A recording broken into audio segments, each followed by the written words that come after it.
Okay, as everybody logs on, good afternoon to you all, and welcome to our weekly webinar. Today is actually a student accommodation masterclass. So as per normal, the clock has just struck noon here in our Cape Town studio, and we're really excited to kick off yet another engaging and informative REI masterclass alongside my student house. So I'm Neil Peterson. I'm the founder and content-in-chief of Real Estate Investor, South Africa's leading independent platform for real estate content, education, and news since 2007. And I'm thrilled to be your host and moderator for today's masterclass. And we're delighted to have you join us for what promises always to be a valuable session. And at REI, we're dedicated to supporting the South African real estate investor, the industry, yourself, and property business community through our digital platform, rei.co.za, our monthly digital magazine, Real Estate Investor, and our investment webinars, seminars, and live investor events. And today's topic is making money in student accommodation investments today. And I will introduce you to our special guest presenter very shortly.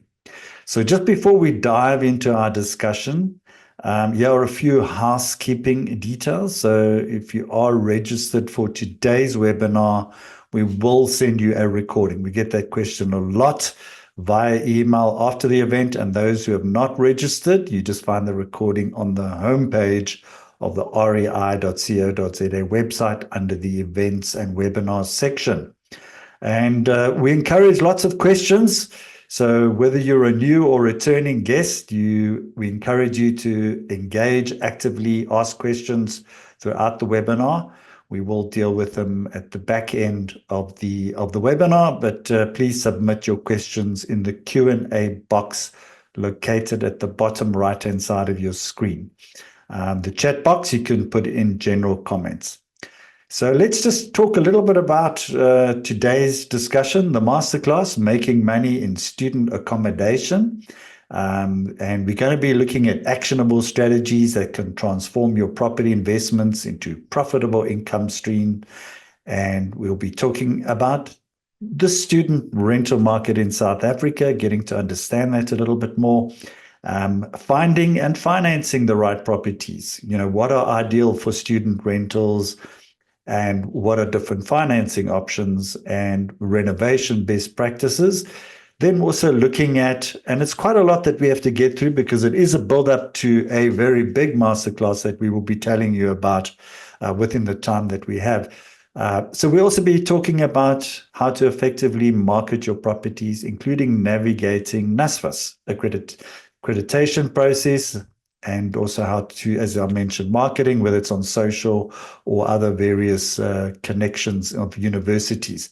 Also how to manage tenants, maximize rental income, and navigate regulations. And we'll probably look at a case study or two. So without further ado, our distinguished guest, Rita van Rooyen, and she's tirelessly busy in this particular industry all the time, very passionate. And for those who don't know, she is an entrepreneur for a number of years, founder and owner of My Student House, and they manage student accommodation properties and own student accommodation. And they also source properties for you, the investor. She's also an author of a book as well called Creating Wealth with Student Accommodation in South Africa. So without further ado, Rita, wonderful having you as normal. Would you like to introduce yourself to the audience, please? Thank you, Neil. It's great being here again. I always enjoy our sessions together, and I love talking about student accommodation, so definitely love to be here. So just a quick brief. I've done student accommodation now since 2020. Yes, it was a crazy year, and that's how the book and everything came about, because I ended up telling so many stories about everything that happened then and all the learning that I had to go through. And ever since then, the business has just been exploding. We basically started managing our own students and then our investors' student accommodation, and eventually now for everybody that is a landlord and wants to be part of this great and exciting industry. And we in Cape Town, Potch, PE, Bloemfontein, Joburg, and so on, and hopefully soon in Alice at Forte. So anyway, so that's where we are, and we basically play the middleman between the landlord and the students, and we try and make everybody happy, which is sometimes a very interesting process. But obviously, I am a student accommodation investor myself, so the numbers and the formulas and all of that is really, really important, and to understand, how do you get to your money, because that's why we're here, right? And how to obviously create some value and do some good in the process, obviously, as well. But that is sort of the crux of it, and there's some very, very specific things that you need to put in place to get to the point where you actually receive your money. And that's sort of where things get a bit tricky, but that is what today is all about. And then I also wanted today, for the first time ever, I've never shared, I love formulas, okay, because I want to be able to make a quick decision, and I always have my one formula for buying. But in the meantime, I've created a few more. And today, for the first time ever, I will also be sharing some of these other quick formulas that you can apply when looking for student accommodation. Awesome. No, great. Wonderful having you as always, Rita.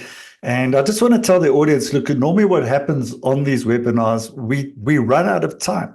We've got an hour today to get through quite a lot, and just to share as much knowledge as we can. And Rita has been on our show a number of times, but the message definitely doesn't tie. It's such a low-hanging fruit, student accommodation investment. And I just want to tell everybody up front, there's going to be an opportunity to actually participate in a 3-day masterclass, virtual masterclass with Rita. It's going to be on Tuesday the 5th, Wednesday the 6th, and Thursday the 7th of November from 6 o'clock to 8 o'clock. So 2 hours for 3 nights.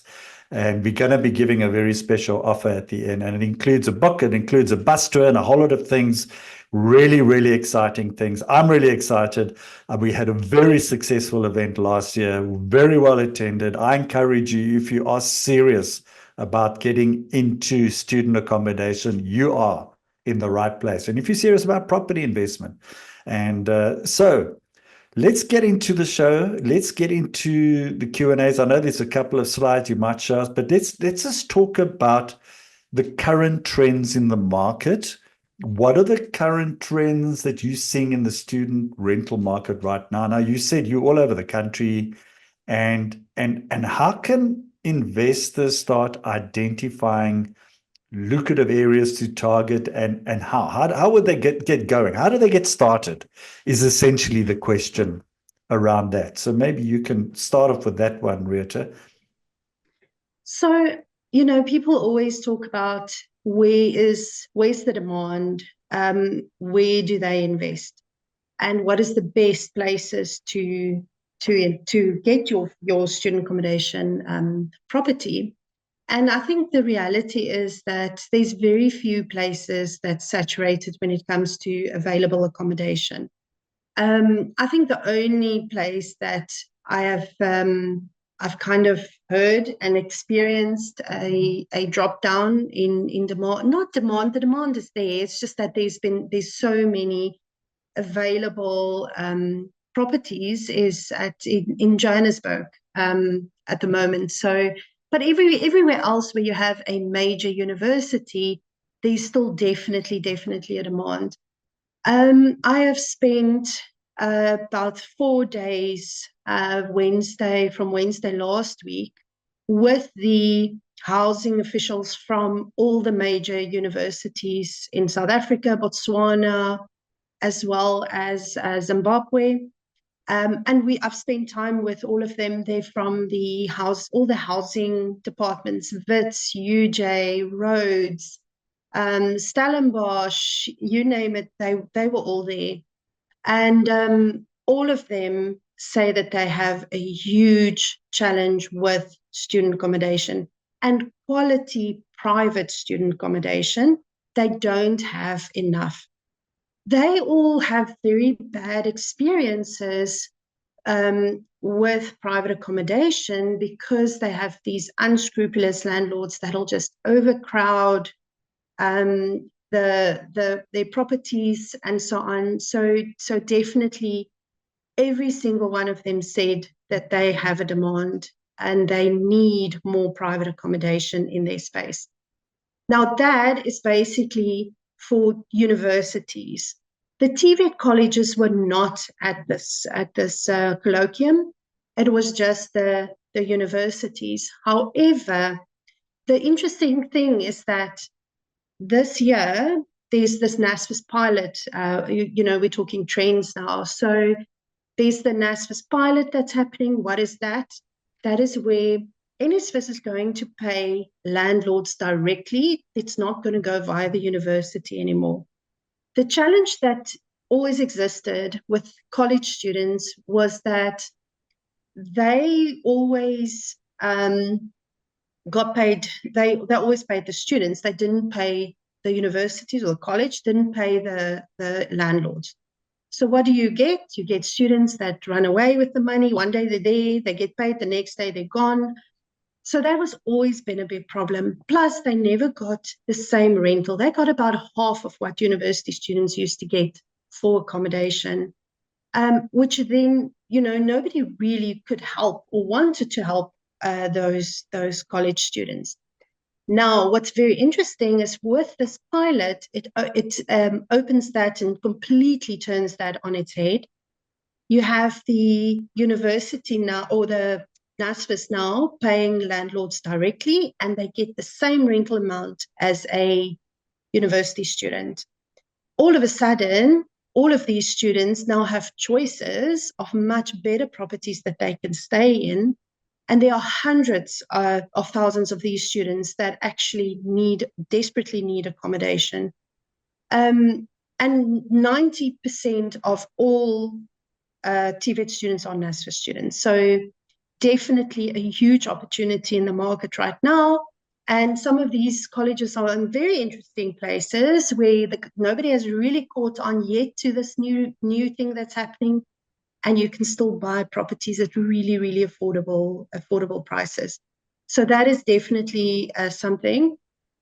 If we talk about other trends as well, you always, there's also this living and learning communities that now gets a lot of focus. So even though you're a private landlord, there's an expectation now from the universities, and this came up so many times in the colloquium, that they want private accommodation to also create living and learning communities. Now, what is a living and learning community? It's really to make sure that there's conducive environment. So not just here's a bed, here's a desk and a chair, but how do you support a student as a whole person? So how do you make sure, or how do you integrate with the university on a mental wellness, a mental well-being point of view? The first years, how do you make sure that they can cope? And the big thing that they measure is the pass rate. So traditionally, pass rates when you live at campus is much higher than in private accommodation. So if you can really show that you are providing that living and learning environment, then definitely that will make you stand out with the university, with students, and really create that environment where students will come to your property. Okay, So yeah, and I just want to, on the area, I'll just wrap up by saying that please, no? there's a few universities that I'll name.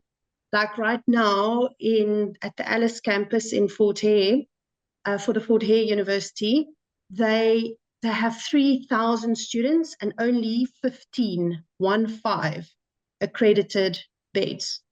So it is a huge, huge challenge. So if you have a property there, or you can get one or whatever, they desperately, desperately need private accommodation at that campus.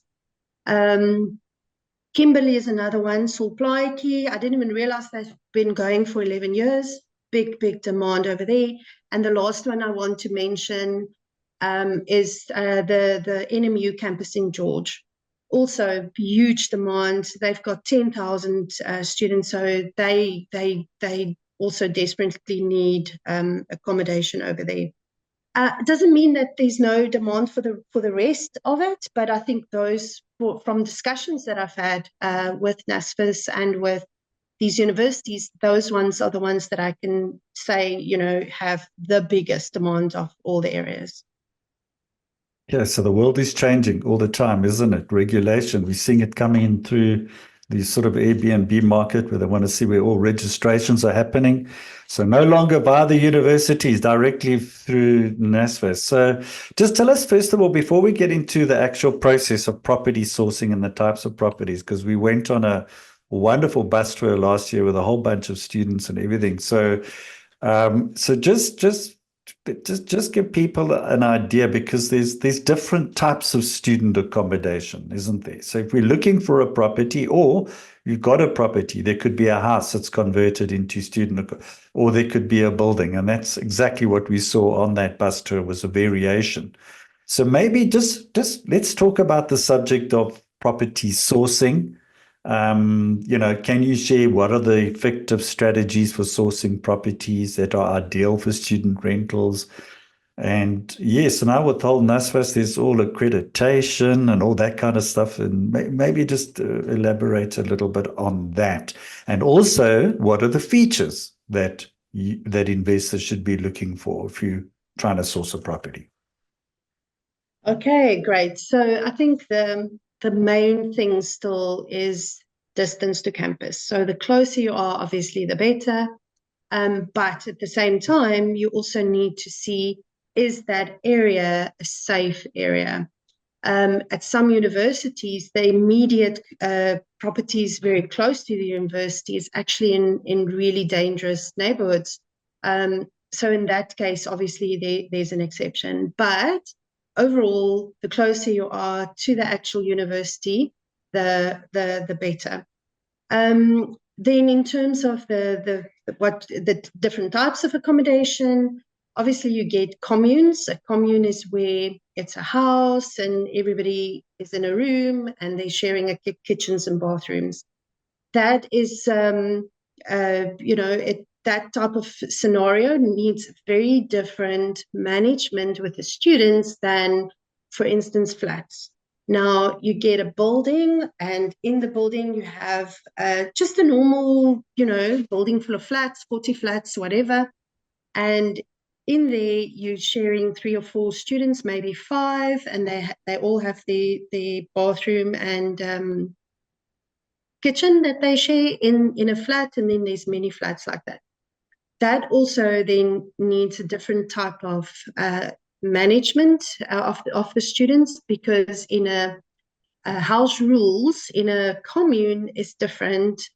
Noise plays a much bigger becomes a much bigger problem, because you have one student making noise, it bothers the whole house.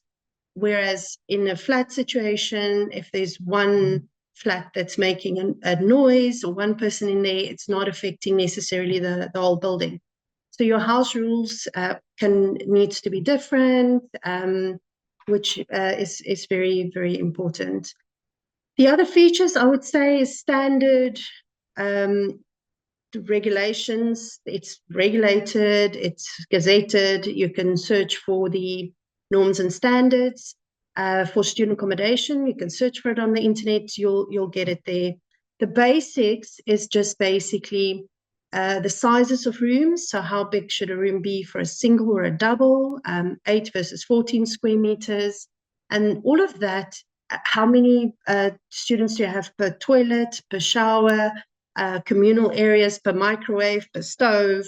And I've actually created a calculator where you just pop in the number of students that you have, and all of that gets calculated for you. which I will share in the training that we're going to be doing in November. And I'll take you through that so that you can also, understand the results properly that calculator will give you. Anyway, so you get all of that from there. There's also health and safety considerations that you need to implement. And then from there is when you have that idea, when you then go and look for a property, you can understand and you can calculate and know, okay, I can fit in 20 students because my ratios and my numbers that I need work out, and I will get accredited for that. And also, what you need to do to get an A grade or a B or a C and so on. So that is definitely just with your accreditation that you need to know and have that ready. And as long as you stick to the norms and standards and you have a bit of that living and learning environment set up or processes in place, then you're really set up for your accreditation. There's also your municipal considerations that you need to take into account, which is your zoning. You must have approved plans for your property, all that legal type of things as well. Is what you do, and you submit that on the NSFAS portal together with your room setup, and then your accreditation will be scheduled like that. Okay, great. What I want to do is I just want to deal with Sean's questions because it's actually it's dealing directly with what we're talking about right now. So he's talking about, and you mentioned the size of room and that kind of stuff. Is there a minimum number of rooms when contracting with NSFAS? That's the first part. The second part is when contracting with NSFAS, who determines the rental price? Is it the landlord?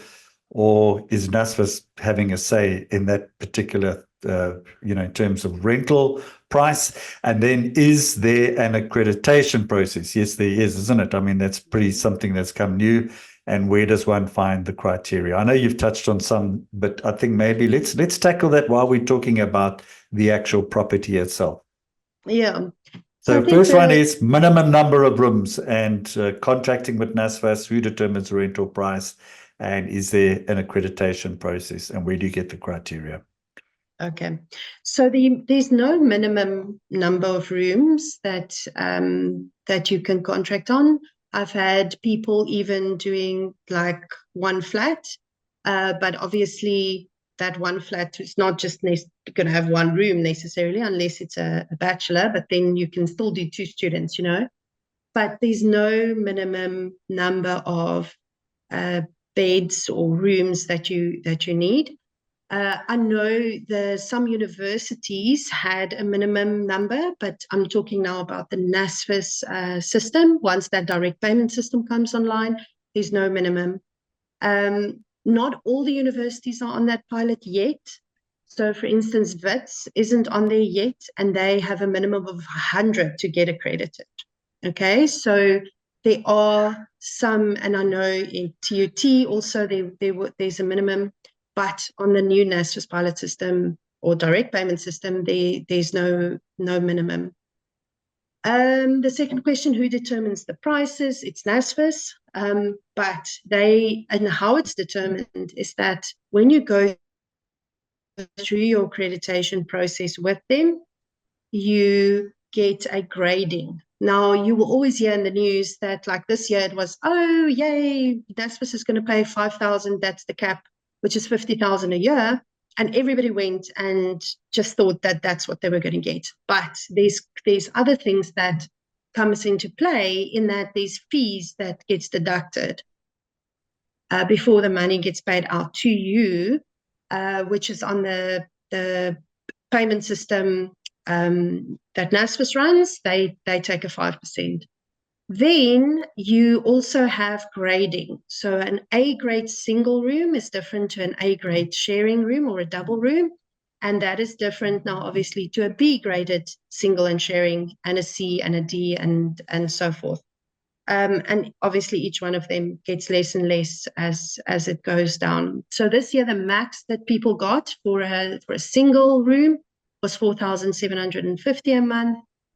and for a double or sharing, two people sharing, was about 4,530, if I remember correctly. But those were the rates this year. Then the other one is what's the accreditation process? So again, from a NSFAS direct payment system, what you do is you go onto the website. There's 4 different service providers that does accreditation. The website that we use in the Western and Eastern Cape is profprod.nasfas.org.za.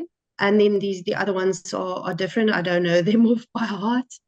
And then, but those are, so then you go onto there, you register your property profile. In there, you specify, you put all those compliance documents like your zoning, your COC, your fire certificates, your approved plans, your zoning. There's a whole long list of documents. Once that is created, you then submit it, you make a payment. It'll tell you there's an amount you pay per bed. You make the payment on the system, and then they will then schedule an inspection meeting with you. They come out, they do the inspection. The inspection officers then needs to upload all their photos and their evidence for your grading onto the system, and they will recommend you get a score, and they recommend a grading. That then goes through to NSFAS, who has the final say on your grading. And interestingly enough, is that all our grading went through as like an A or a B, for instance, in the first round. And when it came back from NSFAS, it was dropped by level. I don't know why. Until today, nobody can tell me why. But anyway, then we've got, so NSFAS has the final decision in this. And then you get an offer letter. Now, the offer letter is just to say, here's your rates that we're giving you. This is how, how much you're going to get for the year. And then you have to accept that. So you click on the system, accept, and then from there, you then need to load the students. There's a lease that the university uploads their registration data. Then a lease is created on the NSFAS portal. And once that lease is created, the payments will then start to flow for all your non-defunded or all your valid students, if I can call it that.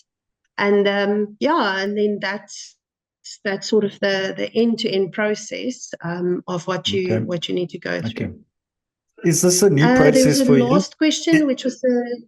Well, I think the question was related to where would you get that information in terms of, where would you find the criteria for the NSFAS accreditation? Yeah. Yeah, and that is on the norms and standards that you get that. And then, but, it's been broken down quite a lot from there. I'm actually busy right now doing a YouTube video where I'm going to go through the actual detail, because they go to such a level of detail, like you need so many bathroom hooks, for towel hooks in your bathroom. It gets a bit crazy. But I'll also be sharing that in the training course. But it's basically based on the norms and standards. It's just that they just went a level more detailed after that. Okay, excellent. Great. So it means it's more admin stuff for you. Some people maybe, sort of say, well, it's not what I want to do, but you also offer the service of doing property management, and I would assume that would be included in your service. Is that something that's part of that process, or is that the landlord's job? No, that's definitely what we do, and we'll definitely advise if there's furniture that needs to, because we always push to get an A grade, right, which is the best level that you can get, and so we'll put together a list, and this is how much it's going to cost you, and this is what you need, and then we'll go and buy it, we'll put it in, we'll do that whole process end to end for landlords, that don't have the time, or they don't want to get into the technicalities of that. Absolutely. And as also somebody wants to get into an investment for the first time, they probably won't know how to navigate it, but you will teach them at your course that you're going to do on the fifth, sixth, and seventh as well, where you take them in great detail through that. And they also get a manual to do that step by step. So let's talk a little bit about if you are looking for a property. Let's talk a little bit about financing options and for purchasing, how much you have to put down, the process a little bit about, searching, putting the offers in and that kind of stuff. So this is for somebody who's looking for the property and says, okay, I've found it. I've got what I wanted. What is the typical financing options that we could look at and where do we go? Because I know traditional banks, they are going to open up the purses soon. We hope we're waiting. Interest rates are dropping, and it's going to drop again soon. So, your thoughts on that? So I think definitely with funding, well, with first of all, with finding a property, I think a lot of people are very tempted when somebody says, "Hello, I've got an accredited property." Um, I just want to put it out there that, that could or might not mean anything right now because they might have a university accreditation and you're going to have to go through the process anyway, again, with NSFAS. And if it's a university accreditation, you have to redo it every year anyway. And the criteria might change again. So really, at the end of the year where we are right now, it might not even be a benefit for you. So, and the criteria with what the university did accreditation versus what NSFAS is now using is very different. It's, there's to the detail part of it, it's very different, although they all work off the national norms and standards. But and then when somebody says, "Oh, my property is accredited for 20 students," right? They want more money because they know the income that you going to get. And great, yes, you have furniture, but what's the quality of that furniture? Furniture in a student accommodation property doesn't last very long. At some point, you're going to have to replace it. So when did they buy those mattresses? Those are normally the first things that needs to be replaced. What does the chairs look like? Are they solid steel structures or plastic? Because you might have to replace that. How much the fridges? How long has that been in there? Is it in working order? So very important to not just assume, oh, great, I get a furnished property, because you might actually have to replace a lot of items. And going forward, we're also part of the NSFAS Stars team. And on Friday last week, they had a grading criteria that they're bringing in for next year, which is going to be linked to your wear and tear. So if a mattress shows signs of wear and tear versus as new versus a lot of wear and tear, that is going to have a huge impact on your grading. You cannot get an A grade if something isn't as new. So you can almost know that, okay, I'm going to be on a B grade. So they're putting in all of those things as well for future accreditation. So what you're buying might not be as valuable as you think it might be. So that is just something to keep in mind. If you get a property maybe in an area where it's not necessarily people aren't used to, this is a student area and now I can charge more for my property, then that's kind of where the gold is. That's where you want to search before people kind of catch on to how much I can actually charge for my property if somebody puts students in there. So that's, but then you're going to have to go through the conversion and the council approval and things like that as well. So there's a bit of a trade-off there, but just be careful to not overpay for a package deal like that. So that is the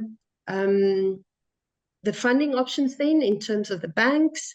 So we've had success with this year, last year, I don't have any of our banks that have declined any of our landlords. And it's normal banks, it's ABSA is really great at funding smaller type of properties. Also Nedbank, there was an approval via Nedbank. And then of course you get your bespoke, more commercial type of banks like TUF. In PE, you have the Grahamstown GBG, Grahamstown Bank. I can't remember what the other G stands for, but they are a bespoke bank that only funds their TUF will fund, little blocks of flats, even if you have to do renovation or conversion. You also have the Gauteng GPF, Gauteng Partnership Fund, I think they're called. That's correct, yeah. Yeah, they are also now looking to add new beds. So you can't buy something that's student accommodation already. They will fund up to 10 million rands. So there's such a big drive from all of these institutions really to open up, especially these bespoke commercial banks, to open up more student accommodation. There is a bit of uncertainty at the moment in the market. So I know, for instance, TUF has kind of put a lot of funding, frozen a lot of that. Basically because they are unsure with what is happening with this NSFAS pilot. When are their clients going to get paid? Are they going to get paid? And they don't want to just put all of their properties, because it's still one payer and you're putting all your risk into NSFAS paying. So if NSFAS doesn't pay, they're a bit stuffed. So, there's also those things. So it also depends on when you approach them for funding. If it's, they might change their mind. So you might want to go almost like every 6 months, check in with them. Are you back into funding student accommodation or not? And just shop around. And also there's lots of bond originators. Well, not lots, but there are specialists that specialize in getting funding for student accommodation. Wonderful. Questions are rolling in over here, Arietta, which is fantastic. Keep them rolling in. I'm going to deal with them all right now. All great questions, and we will get through all of them. We will answer all your questions. Just before we do that, I just want to remind you that on Tuesday the 5th, Wednesday the 6th, and Thursday the 7th of November, Arietta will be hosting, in conjunction with ourselves, a Creating Wealth with Student Accommodation online course. And I think it's a major opportunity because, we're touching on a lot of things, a lot of touch points that you can learn from today. She's written the book, Creating Wealth, which you get as part of the course. And it's a 3-day virtual course. You also get a one-on-one consulting opportunity with Rita. You get a book and also a bus tour, which we had last year, as I mentioned, really successful. For those in Johannesburg, we'll get you next year. We'll do your bus tour next year. We're just going to do Cape Town this year. But you know what? Jump on a plane, come to Cape Town. You'll have a fantastic day out and you'll learn so much, I can tell you. And it's 2 hours. It's from 6 until 8 o'clock each night. And really, I encourage you. We've got an early bird special, 2497. That's 2,500 rand. Is for nothing. And really, I would suggest, if you are serious about getting into this market, is to come along on that course, because you can implement immediately and start making money immediately. So, right. So let's get to the questions. Let's talk about the returns. We've got a question here from Anonymous. What typical returns do the properties yield, net and gross? Do you want to maybe just, because I know you run the numbers when you do the course in great detail with spreadsheets and all that kind of stuff. So maybe you can take us through that. Yeah, and I think this is sort of where all my formulas come in now. So I think when you look on at your ROI, what you can safely say is that 65%, I know it sounds like a lot, but 65% of your gross income goes to expenses. So then it just depends, obviously, on how much did you put in, and but you should be getting 20 to 30% on a, if you depends obviously also on where your bond is. That will affect that number a lot as well. But roughly, that is what your ROI percentage should be. I know in the normal rental market where you just have normal tenants, you're looking at about a 9% at the moment. That obviously also fluctuates depending on where you are, if it's in the market. But that is what the guys normally look at.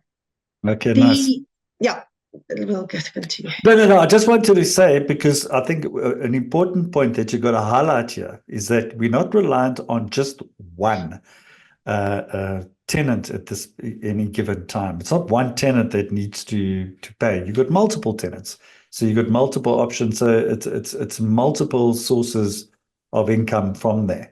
So I just wanted to add that, and then and I know you wanted to finish off as well on that point, but there is a question about private non-NSFAS students. Do they prefer bachelor or single two bedrooms? And I don't know what your experience is in the private students. So private students are a very interesting category because it depends now. You get two types of private students. You get the upper class, the very, whose parents can really afford to send them and so on.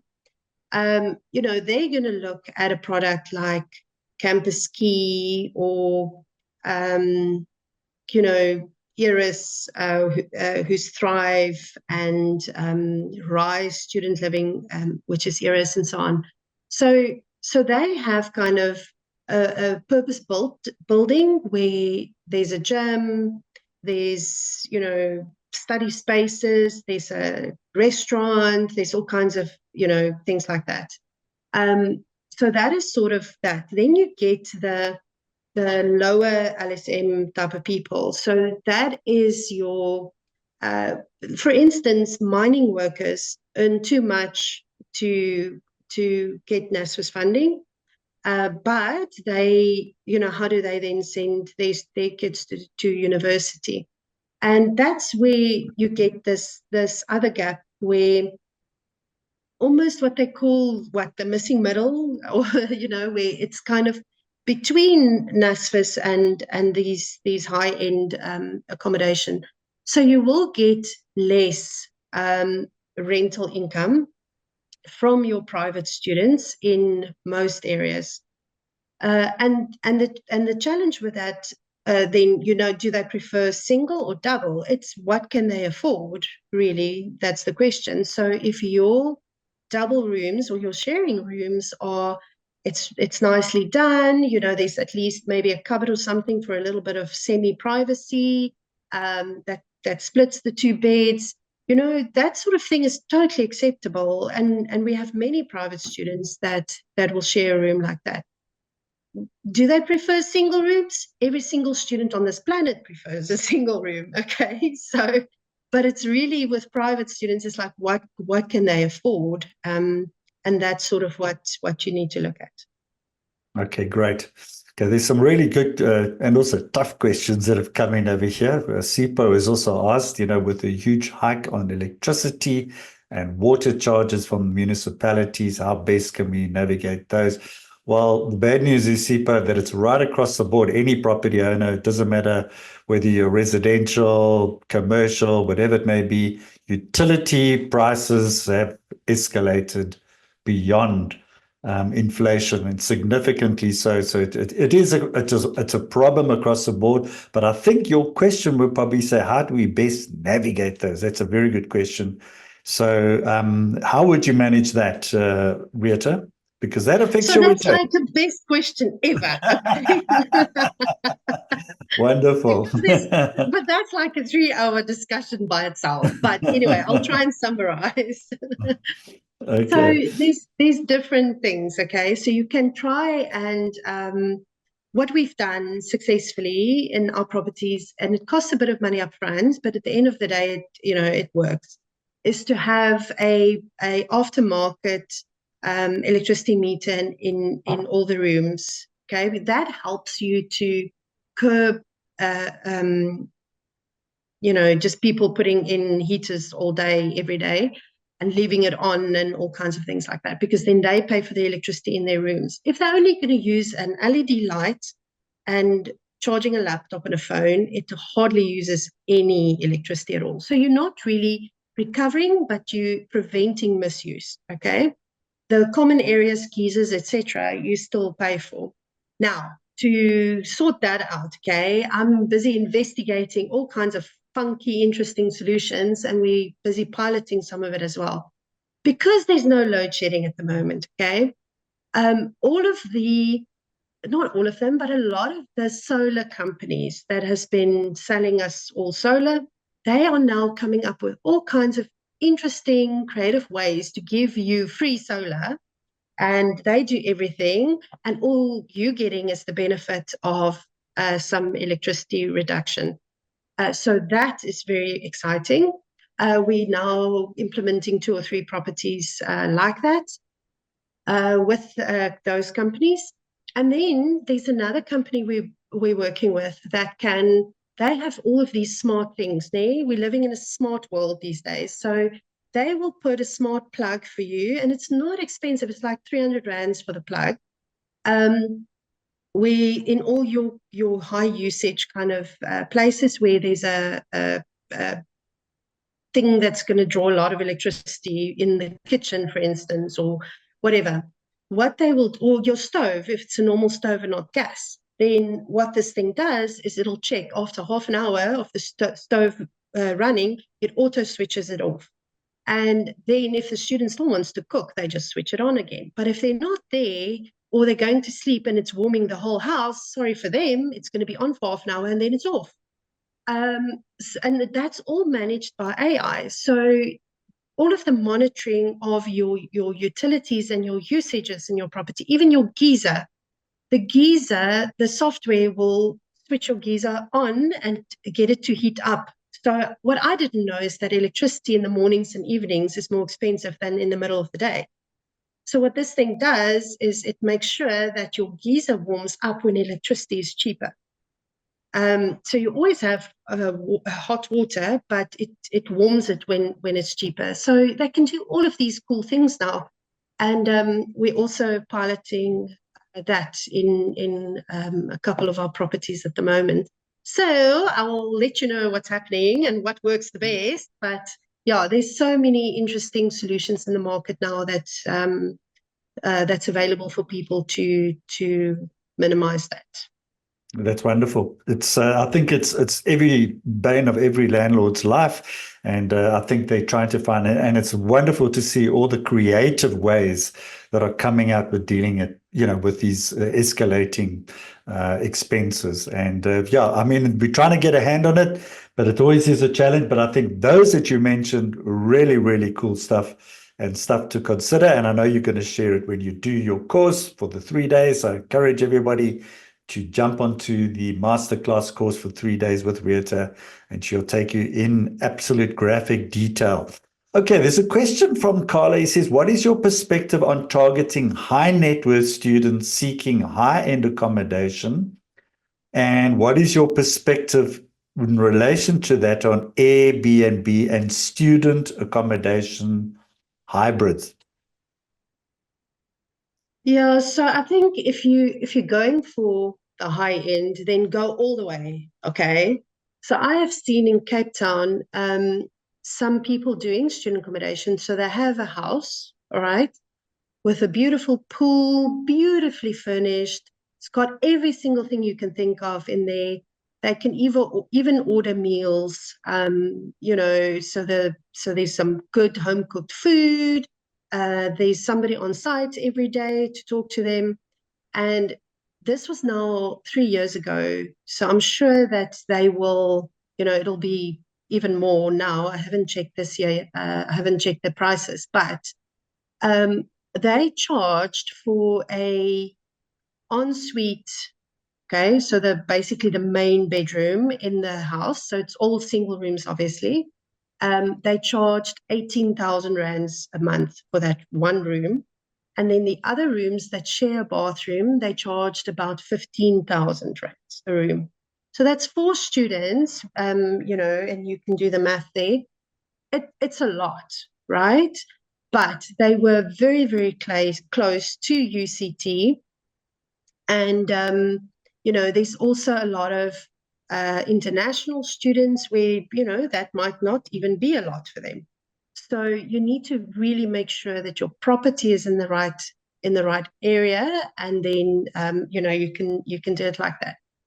Do you mix Okay. Airbnb and student accommodation in that kind of market? I would say yes, because these students are a lot of times not around. They're kind of like an Airbnb uh, type of client. However, in a normal student situation, I wouldn't.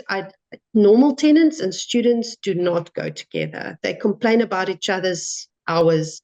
The students moan because the kids are making noise in the mornings, and the parents moan because the students are waking their kids up at night. So, so that doesn't work together, and definitely not Airbnb and normal students. But I think for the upper, that very high end, I would definitely do it. Okay, great. Okay, another question is back to finance from Francois. He's asked, what level of finance are the banks giving potential investors when they've found a property? Now, I think it could vary on the type of property, I would assume, whether it's a house and that kind of thing. And obviously tough goes for many sort of very specific areas. Do you want to just elaborate just on is there a standard? I mean, because obviously the bigger commercial properties are deemed as commercial, so very different rules and regs. Yeah, definitely very, very different. Um, I think in the last year, we've seen anything from 60% to 90%. So it really depends on your personal situation as well. If you are a normal salaried employee and you're buying, a flat, whether you have students or not in there, it doesn't really matter. That, is seen as residential anyway. So you will get a very high type of return, type of loan on that.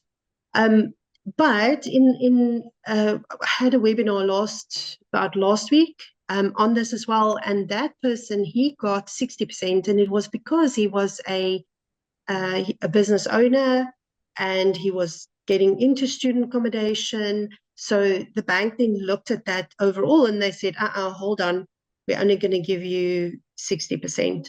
So it really depends on the bank, on your personal situation, and the property. So it's a very, very hard question to answer that. Or it's impossible to really just answer that off the bat, to give a standard. No, absolutely. It all depends on the property and looking at your credit record and whoever, well, which entity you're going in. So there's a number of things. But I think probably if you are going to buy a house and, the banks do give 100% bond, sometimes you could be lucky if you're buying a house, it could be multiple rooms or something. The possibility of getting 100% bond as a residential, well, we're hoping the banks are coming back. I know they have, some of the banks are looking at doing 100%. Is a possibility, yes or no? It is a possibility, I would say. Yeah, definitely. But again, that's, I think, is mainly for residential. So Yes, the yes, moment you go absolutely. from residential to student accommodation, then you're looking at a max of about 80%. Yeah, But again, you can get more if you're buying residential to begin with, and then you convert to students, but then you always run the risk of the bank not approving it. So yeah, yeah. but so at the end, it's probably better to just be upfront. I'm going to have event, even if you're planning it a year or whatever later, rather just, declare that upfront and understand how the bank feels about it. Because there's a lot of places that won't fund student accommodation at all, like SA home loans, don't even try. They will never approve that for you to do that sort of thing. So it's important to get to the right bank beforehand. Okay, excellent. There's a lot of questions around property management. I want to get to them all. and they're all relevant. Some really good questions. So well done, people. Just keep them flying. I think you can learn a lot of the stuff in great depth, as I mentioned, on the course. It's on the 5th, 6th, and 7th of November, 2 hours each day. It's virtual. It's after hours from 6 to 8. Get a book. You get a one-on-one consult with Rita. You get a copy of the book and also a bus tour to Cape Town and next year in Johannesburg. We'll make sure that we come and see you. Talisi has asked, it's a very good question. Also, it's all related to the property management. You did mention a little bit about it earlier on.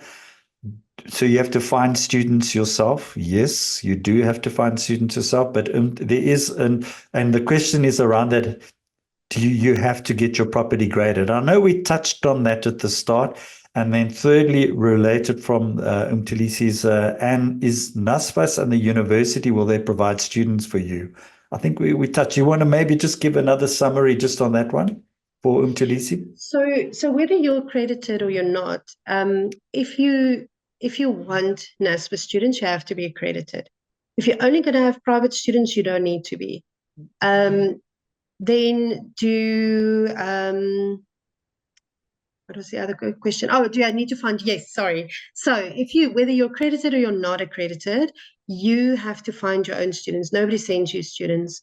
So you Yeah. need to advertise and get them to come and stay with you. Yeah, I think what's very important to add there, Greta, is that you offer that as a service because some landlords do outsource their property management like they do with buy-to-lets and various, like they do in commercial, that kind of stuff. You have brokers, they have agents that can handle that kind of thing. You offer that service, but it's more specialized. So I think that's very important to add there because that is something you do. I don't know if you want to just touch on that briefly. And the thing is, we've been doing this for a while. So we have all of those students that applied in previous years and we weren't able to help them because we might not have had space, and they always come back. And so we have that database of students that we're always marketing to, that we make use of for our landlords. And we in the communities. We've been on the UWC radio station a couple of weeks ago, where they invited us to come and talk to them. So we known at campus. We in contact with the housing officers. I mean, that was what my whole week last week was about. Was really to be in contact so that we can, when they have a crisis, they will call us and say, "Listen, we have students sleeping on campus. Can you come and help?" So we've been building up those relationships for a very long time. And our landlords get the benefit of that. Okay, great. All right, another question. It's all around, obviously, also property management. How do you see AI prop tech revolutionizing student accommodation management? And what tech are you currently leveraging? Somebody just also asked, what is the software used to monitor utilities as well? I don't know whether there is a software package that does it, but maybe you can just share what is the software? How do you see AI prop tech revolutionizing? Because I know you've got a very specific software that you use on to manage your tenants. Yeah. Yeah, okay. I did. So I don't think I can cover all of that now, but I did do a video on YouTube. So you can go look at that, My Property Business, on YouTube. And I did a whole video about some tools and technology that we use in the different phases of this life cycle. I do think that, there's a lot with student accommodation, there's a lot of automation we need automation, okay, and AI. And we are using it in bits and pieces, but there's nothing really that is pulling it all together. And we're dealing with volumes in student accommodation. 1 million transactions need to be processed. Like, for instance, there's 1.6 million students right now. So, and 1 million of that is NSFAS. So how many applications do they have to go through to get to 1 million students? We place, say, for every 1,000 that we place, we work through 10,000 applications, and in a very short period of time. It's like in 6 weeks, we have to go through 10,000 applications. I'm literally right now, I have to employ 50 people just to get us through intake next year, which is a big number for a few weeks. So if I can reduce those that amount of people that I need through tech and AI, I would be smiling all the way. And we are using a tool at the moment, which really has assisted us. It's called Modus 10. And we've been working with them. There's all the big companies that's been working with them as well. All the big student accommodation, not all of them, but you know what I mean, a lot of them. And so they are one of the leading products out there. But there's still a lot on the peripheral because they only focus kind of from your leasing application, leasing process. There's still a lot of manual things in between, and then until you sign a lease. But outside of that, there's still a lot that the communication with students, processing of and screening of documentation. And because for every one student, you're looking at 5 documents. So it's 50,000 documents that I need to look at in my screening process. It becomes absolutely crazy. So there's still a lot that can be done in the AI and PropTech space in student accommodation. So if you have any tech and AI, let me know. I want it. Okay, fantastic. Okay, let's deal with one more question, and then we'll get to a wrap up. And once again, I'm saying to everybody, there is a link that is in the chat box there. It's a virtual masterclass. It's going to take place on Tuesday the 5th, Wednesday the 6th, Thursday the 7th, from 6 o'clock to 8 o'clock, 3 nights in a row. So it's 6 hours after hours, and we've structured it specifically that way. You get a course manual, you get a one-on-one consulting session with Rita. You get a copy of Rita's book, very fantastic. It's the only book that I know that's in a student accommodation ever published in the world. I think it's the only one. Rita, you must correct me there. And then it also includes a bus tour that we're going to do around at the end of November, early December in Cape Town. And next year, for those that are signed up from Johannesburg, we will take you on a bus tour sometime next year. We'll have to confirm all those dates with you. Last question, and then we'll get into just your final wrap from Alexander. He's talking about zoning. So when you get the property and the zoning, because obviously now it's going to be more than one sort of tenant as such in the house. How does that work? How would you handle that? How have you handled it? So, zoning, I think, is a tricky one because every municipality has its own laws in terms of zoning. So with some municipalities, you don't need to rezone, you need consent. Okay. And then there's like a limit in terms of your consent. In Bloemfontein, for instance, a res one, which is just a normal residential one, minimum kind of zoning that you can have, they will give you consent up to a maximum of 20 students per stand. Whereas in Cape Town, it's a whole rezoning. In Port, you have to be on res 3 or res 4 to be considered for student accommodation. So it depends on where your property is. So that you kind of need to get a town planner involved as well. Obviously the ones where we are, I know, but for other regions, you need a town planner to really advise on that.